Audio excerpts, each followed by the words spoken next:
Hey everybody and what's up students, welcome back to the channel of Team Munshi. This side सरसगिरी और आज हम start करेंगे Indian economy का chapter 1 और chapter 2। Chapter 1 में है Indian economy on the eve of independence. Eve देखो evening से मिलता जुलता है, लेकिन इवनिंग नहीं है इसका मतलब। ईव का मतलब होता है तुरंत किसी इंसिडेंट या ओकेजन के बाद।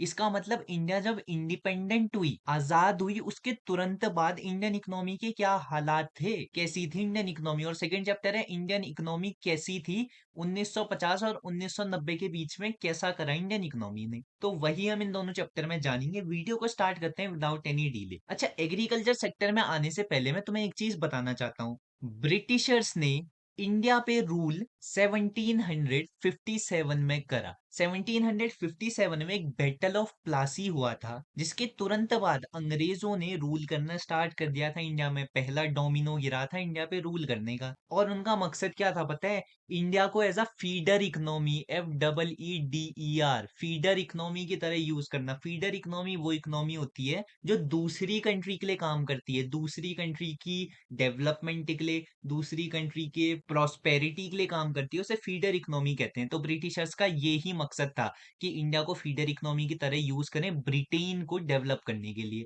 अब आते हैं एग्रीकल्चर सेक्टर में। On the eve of independence मतलब इंडिपेंडेंस के जस्ट बाद हालात क्या थे एग्रीकल्चर सेक्टर के।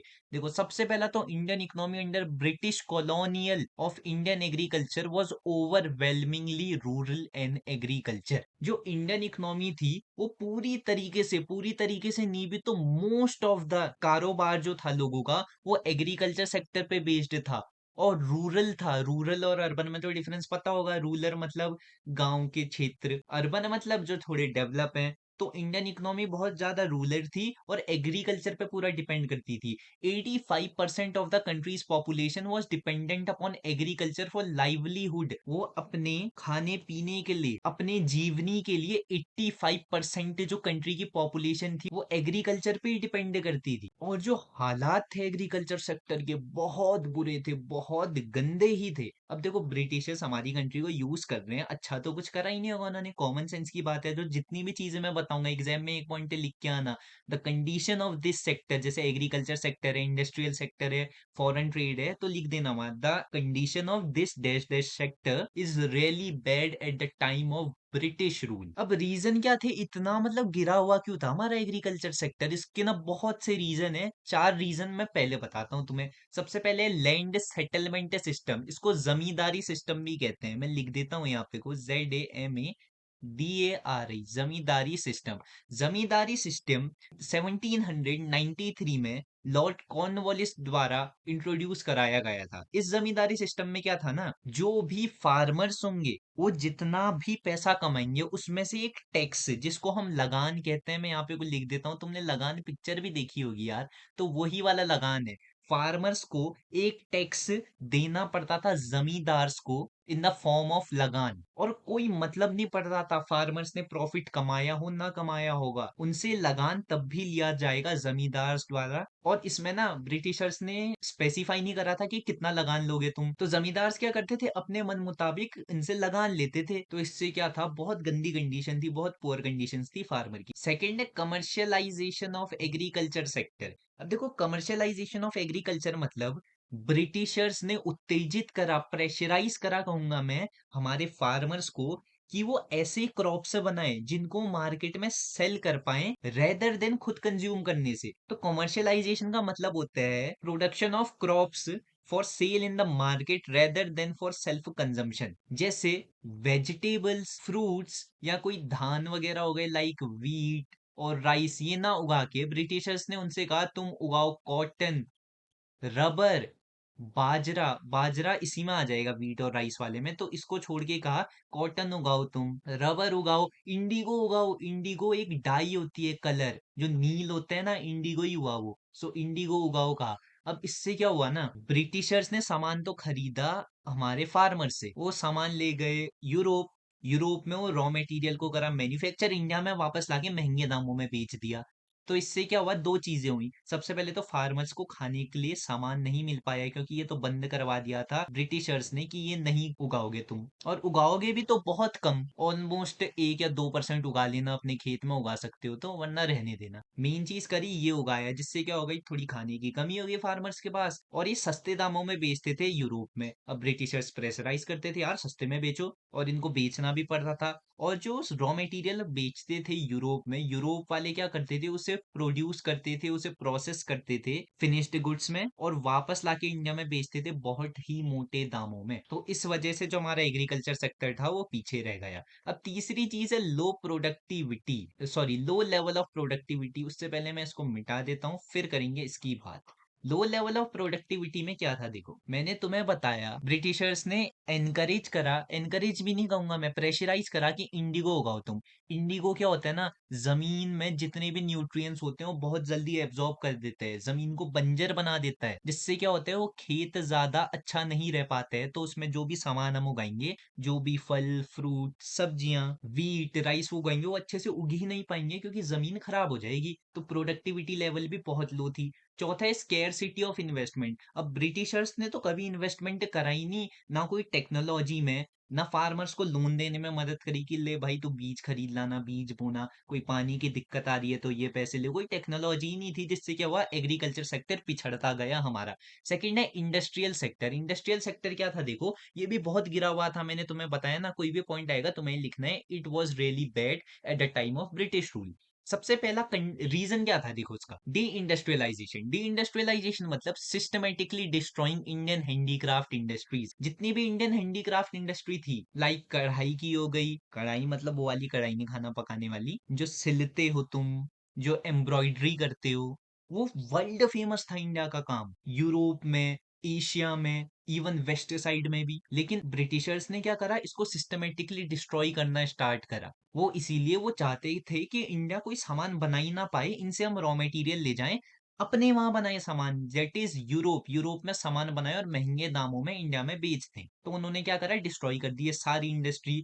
और इसका एक एडवर्स इफेक्ट हुआ, एडवर्स मतलब बहुत गलत, एक गंदा इफेक्ट ये हुआ कि सबसे पहले तो एम्प्लॉयमेंट खत्म हो गया और अनएम्प्लॉयमेंट आ गया। अनएम्प्लॉयमेंट, अब देखो बहुत से लोग इस इंडस्ट्री में शामिल थे, हैंडीक्राफ्ट इंडस्ट्री, बहुत लोग काम करते थे, जैसे ये उन्होंने सिस्टमेटिकली इरेज कर दी, डिस्ट्रॉय कर दी, अनएम्प्लॉयमेंट बढ़ गया। और दूसरी चीज ये हुई, इंपोर्टर ऑफ फिनिश गुड्स बन गया इंडिया। मैंने तुम्हें बताया ना, यूरोप वो सामान ले जाते थे और इंडिया वो महंगे दामों में खरीदता था, तो इससे वो क्या करने लगा, यूरोप से सामान इंपोर्ट कराने लगा। तीसरी चीज है lack of capital good industry. Capital good industry वो इंडस्ट्री होती है जो कैपिटल गुड्स बनाती है, लाइक इक्विपमेंट्स, मशीनरी, जो बाकी चीजों के प्रोडक्शन में हेल्प करती है। लेकिन ऐसी इंडस्ट्री भी इंडिया में नहीं थी। मैंने बताया ना, सारी इंडस्ट्री को डिस्ट्रॉय कर दिया, हैंडीक्राफ्ट के साथ साथ ये भी डिस्ट्रॉय कर दिया। और ये खोलने के लिए बहुत पैसा लगता है, ब्रिटिशर्स ने इन्वेस्टमेंट ही नहीं करी, तो ये इंडस्ट्री नहीं थी। चौथा है लो जीडीपी। अब देखो इंडस्ट्री नहीं होगी, सामान कम बनेगा देश में, तो जीडीपी भी अपने आप कम हो जाएगी देश की। तो इंडस्ट्रियल सेक्टर ज्यादा अच्छा योगदान भी नहीं कर पा रहा था जीडीपी को। लास्ट पॉइंट है limited role of public sector. अब पब्लिक सेक्टर का लिमिटेड रोल ये था कि उनके कुछ ही सेक्टर थे, अभी भी देखो तो रेलवे सेक्टर है, डिफेंस सेक्टर है, यही है पब्लिक सेक्टर के अंदर। उस समय तो और बुरे हाल थे, तो पब्लिक सेक्टर ज्यादा कुछ कर ही नहीं पा रहा था इकोनॉमी के डेवलपमेंट के लिए। नेक्स्ट है फॉरेन ट्रेड। अब फॉरेन ट्रेड के भी बुरे हाल थे, जैसा मैंने बोला तुम्हें। फॉरेन ट्रेड में क्या था, exporter of primary goods. Primary goods से मतलब रॉ मटेरियल, तो रॉ मटेरियल हम सस्ते दामों में यूरोप में एक्सपोर्ट कर रहे थे, यूरोप, एंड इंपोर्ट कर रहे थे फिनिश गुड्स यूरोप से इंडिया में महंगे दामों में। तो फॉरेन ट्रेड का पहला हाल तो ये था। दूसरा हाल ये था मोनोपोली ऑफ ब्रिटिशर्स। मोनोपोली का मतलब होता है एक अधिकार, एकाधिकार कहते हैं इसको हिंदी में। मतलब जितनी भी मोनोपोली थी वो ब्रिटिशर्स के पास थी, कि इंडिया जितना भी ट्रेड करेगा, जितना भी क्या, आधा, आधे से भी ज्यादा है वैसे तो, ये आधे से भी ज्यादा ट्रेड वो ब्रिटिश यानी ब्रिटेन के साथ करेगा। और बाकी बचा कुचा वो कर सकते हैं श्रीलंका के साथ, लेकिन आधे से ज्यादा तो ब्रिटिशर्स के साथ करेगा। तीसरा है drain of Indian wealth during British rule. Britishers ने ना इंडिया को बहुत खोखला कर दिया था अंदर से, जितनी भी वेल्थ थी, जितना हमें सोने की चिड़िया कहा जाता था, वो चिड़िया ही लूट ली ब्रिटिशर्स ने। तो इंडियन वेल्थ के बुरे हाल थे, फॉरेन ट्रेड के भी बहुत ही बुरे हाल थे। आगे देखते हैं डेमोग्राफिक कंडीशंस कैसी थी इंडिया की। अब देखो डेमोग्राफिक कंडीशंस में ना एक चीज आती है जिसको हम कहते हैं सेंसस। सेंसस होता है पॉपुलेशन काउंट, जनगणना कहते हैं जिसे। तो पहला ऑफिशियल सेंसस इंडिया में कब कराया गया था? पहला ऑफिशियल सेंसस इंडिया में 1881 में हुआ था, और सेकंड ऑफिशियल सेंसस हुआ था 1921 में। ये इंपॉर्टेंट है, एमसीक्यूज में आ सकता है, तो देख लेना। अब इसमें बहुत सी चीजें निकल के सामने आई। निकल के ये सामने आया कि इंडिया की जो बर्थ रेट और डेथ रेट है, बर्थ रेट मतलब कितने बालक एवं बालिकाएं, कितने बच्चे जो हैं वो पैदा हो रहे हैं एक साल में 1000 के रेशियो में, और डेथ रेट सेम है बर्थ रेट जैसा, लेकिन इसमें मृत्यु, इसको मृत्यु दर कहते हैं। डेथ रेट को, कितने लोग मर रहे हैं। तो at time of British rule birth rate भी बहुत आई थी, पॉपुलेशन बढ़ तो रही थी लेकिन उसी के हिसाब से डेथ रेट भी हाई थी, तो ये कॉम्प्रोमाइज हो जा रहा था। 40 लोग अगर पैदा हो रहे थे तो 38 लोग मर जा रहे थे, तो ऐसा कुछ हाल था इंडियन इकोनॉमी का। सेकंड है high infant mortality rate. Infant mortality rate होता है शिशु मृत्यु दर। शिशु मृत्यु दर मतलब कितने बच्चे अपना एक साल कंप्लीट करने से पहले ही मर गए, उसे हम इन्फेंट मोर्टेलिटी रेट कहते हैं। तो ब्रिटिश रूल के टाइम में ये बहुत हाई था, बच्चे अपना एक साल भी पूरा नहीं कर पा रहे थे, मर जा रहे थे, बहुत ही पुअर हेल्थ फैसिलिटी के कारण। हेल्थ फैसिलिटी तो थी नहीं, जिस कारण क्या हो रहा था, लोगों की लाइफ एक्सपेक्टेंसी कम थी। लाइफ एक्सपेक्टेंसी मतलब कितने साल जी रहे थे वो। पुअर हेल्थ फैसिलिटी की वजह से दो चीजें हुई, पहला तो लाइफ एक्सपेक्टेंसी कम थी लोगों की, दूसरा था इन्फेंट मोर्टेलिटी रेट भी हाई था, शिशु मृत्यु दर, तीसरा था डेथ रेट भी हाई था। देखो तीनों पॉइंट यहाँ कवर हो गए पुअर हेल्थ फैसिलिटी के उससे। उसमें दो चीज और है, एक्सट्रीमली लो लिटरेसी। उससे पहले आ जाओ wide spread of poverty. Wide spread of poverty मतलब गरीबी जो थी ना, चारों तरफ फैल रखी थी इंडिया में। लोगों के पास 3 टाइम का खाना खाने के लिए भी पैसे नहीं थे, इतनी गरीबी थी इंडिया में उस समय। और इससे क्या हुआ, एक्सट्रीमली लो लिटरेसी रेट। अब पैसा खुद के खाने के लिए नहीं है, स्कूल कहाँ से भेजेंगे बच्चों को, तो उससे क्या हुआ, लिटरेसी रेट भी बहुत कम थी। ये थे डेमोग्राफिक कंडीशन, बहुत बुरे। नेक्स्ट है प्लानिंग कमीशन। अब प्लानिंग कमीशन देखो, ये आ जाते हैं सेकंड चैप्टर में। इतने बुरे हाल थे, मैंने तुम्हें बताया। तो जब गवर्नमेंट आई हमारी इंडिया में, जब इंडिपेंडेंस हुए, उन्होंने फैसला करा, यार ऐसे तो काम नहीं चलेगा, हमें कुछ प्लान बना के चलना होगा कि देश को हम सुधारें कैसे। तो उसके लिए हमने बनाया प्लानिंग कमीशन, जिसको 1 जनवरी 2015 को चेंज कर दिया गया नीति आयोग के नाम से। नीति आयोग का फुल फॉर्म होता है national institution for transforming India. और प्लानिंग कमीशन सबसे पहले बना था 1950 और चेंज हुआ 2015। 1 जनवरी नहीं भी रखोगे तो याद चलेगा, लेकिन 2015 इंपॉर्टेंट डेट है। तो प्लानिंग कमीशन इसलिए बनाया गया ताकि इंडियन इकोनॉमी को हम डेवलप कर पाए।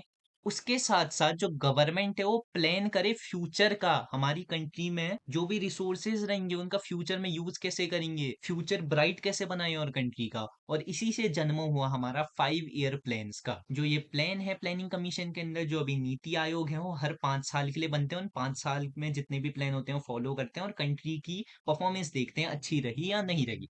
आगे इसके गोल्स क्या थे प्लानिंग कमीशन के? सबसे पहले ग्रोथ। देखो मैंने तुम्हें बताया था बहुत बुरा हाल था इंडियन इकोनॉमी का, पहली वाली स्लाइड्स में, पिछली वाली, एग्रीकल्चर सेक्टर बहुत बुरा था। तो इसके लिए कंट्री ने क्या करा, ग्रोथ के लिए प्लान बनाया पहले 5 साल में, जो है हमारा प्लानिंग कमीशन, और फर्स्ट 5 ईयर प्लान भी कह सकते हो। प्लान ये था कि हम इंक्रीज करेंगे कंट्रीज की कैपेसिटी को, ताकि वो ज्यादा प्रोड्यूस कर पाए गुड्स एंड सर्विसेज। जब अंग्रेज हमें छोड़ के गए ना, तब भी हम बहुत सी चीजें इंपोर्ट कराते थे, एक्सपोर्ट करते ही नहीं थे।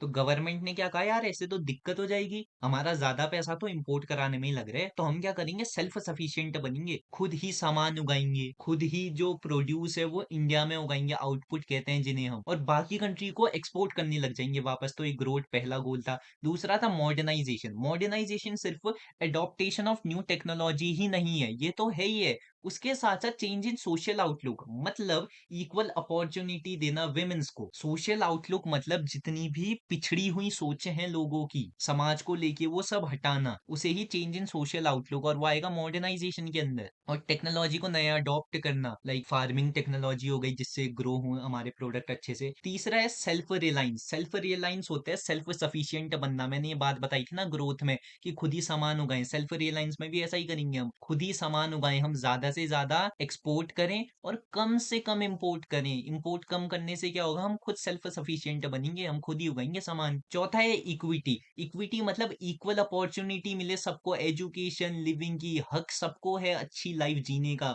वो इक्विटी के अंदर आता है। तो गोल ये थे, सबसे पहले तो ग्रोथ करे हमारी कंट्री, दूसरा था मॉडर्नाइज हो, तीसरा था सेल्फ रियलाइज, सेल्फ सफिशिएंट बने, और चौथा था सबको एक हक मिले, सबको अच्छी लाइफ जीने का हक मिले। नेक्स्ट है एग्रीकल्चर ग्रोथ में आते हैं, एग्रीकल्चरल ग्रोथ। इसमें कुछ स्टेप्स लिए गए। अब मैंने तुम्हें जमींदारी सिस्टम बताया था तो वो हटा दिया गया, लैंड रिफॉर्म लाया गया, change in the ownership of land holdings. मैंने तुम्हें बताया था ना, उनको लगान देना पड़ता था, और जब वो लगान ना दे पाए ना, उनसे पूरी जमीनें ले ली जाती थी जमींदार द्वारा। तो इससे क्या हुआ, जमींदार के पास जमीनें बढ़ती गई, जमींदार के पास जमीनें बढ़ती गई, और जो फार्मर्स थे उनके पास जमीनें कम होती गई। तो इसके लिए क्या करा गवर्नमेंट ने, जिसके पास ज्यादा जमीन है उससे जमीन ले ली, और जिनके पास कम जमीन है उनको जमीन दे दी। और क्या करा गवर्नमेंट ने एग्रीकल्चरल सेक्टर में, एबॉलिशमेंट ऑफ इंटरमीडियरीज। एबॉलिशमेंट ऑफ इंटरमीडियरीज मतलब हुआ जमींदार को हटा दिया गया, अब नहीं चाहिए जमींदारी सिस्टम हमें। नेक्स्ट है लैंड सीलिंग। लैंड सीलिंग का मतलब होता है एक स्पेसिफाई लिमिट सेट कर देना कि एक आदमी कितनी लैंड होल्ड कर सकते हैं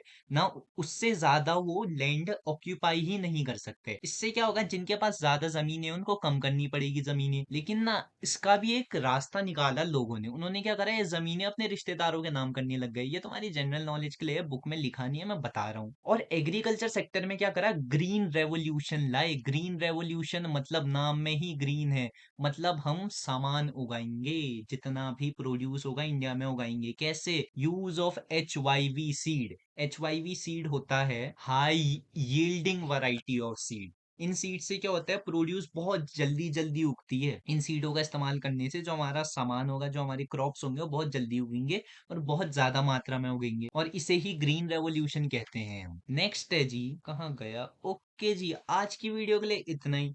वीडियो पसंद आई लाइक करना, शेयर करना, सब्सक्राइब करना, और हाँ, अपने दोस्तों को रिकमेंड भी कर देना।